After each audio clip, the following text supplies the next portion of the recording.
So the previous owner had cut this wire harness under the dash for some reason. I don't know why. It didn't really go to anywhere. It didn't look like it was in the way, but the next step was to make sure that the wiring was all tucked away and put back together. So I soldered this all back together. I want to make sure that inside the car is ready to go so that once I get the rest of the car fixed up, then I don't have to deal with this little stuff.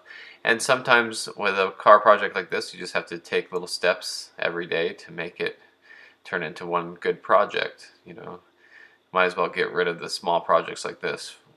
And so if you remember, the owner before had also cut the steering shaft on this car to get the engine out of the car.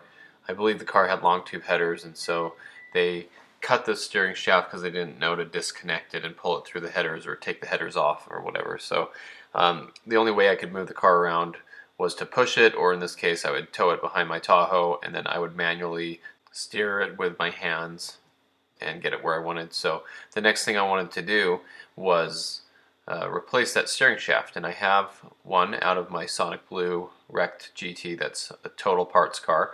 So that's what I wanted to do next.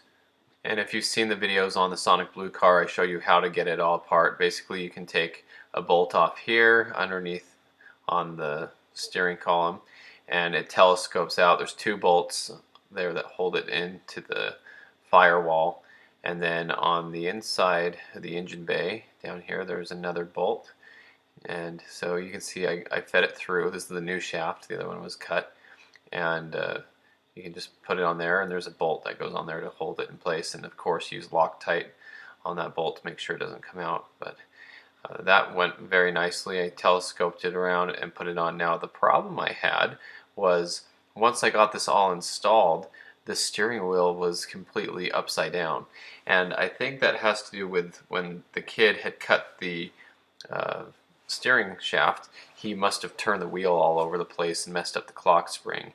So the only real way to fix that in this case was to take out the bolt in the steering wheel and pull the steering wheel off, and I just yanked it back and it came off. But the clock spring, I don't know how I did it. My brother had a video on how to reset it, but like turn it and push a tab on it, and I was able to rotate it because the harness comes through this side, so it has to be this way. When I had it on the other way and the steering wheel was all the way upside down, the harness wasn't able to come through the steering wheel because the steering wheel had the hole on the wrong side.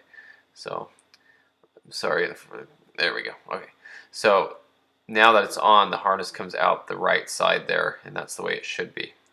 And so with that, now the steering wheel's straight, and then the wheels go all the way each way and then end up straight up and down like it should be. So that was just so messed up. I couldn't believe that, but yeah, I must have played with it. So here's the old steering shaft. You can see where they just cut it to get it out. I wish they wouldn't take little shortcuts like this, because it's cost me a lot of money and time to replace it all, but that's okay. It's a project car. We're doing it slowly, but very happy with how that came out. Now I can push the car around, and you know, I can steer it. It's so much easier to steer this way. You can have somebody in there, like my wife can be in there and turning it while I push it around with my friends, and we can get it where it needs to go and move it in different parts of the yard. So that's the update for the Zinc Yellow GT.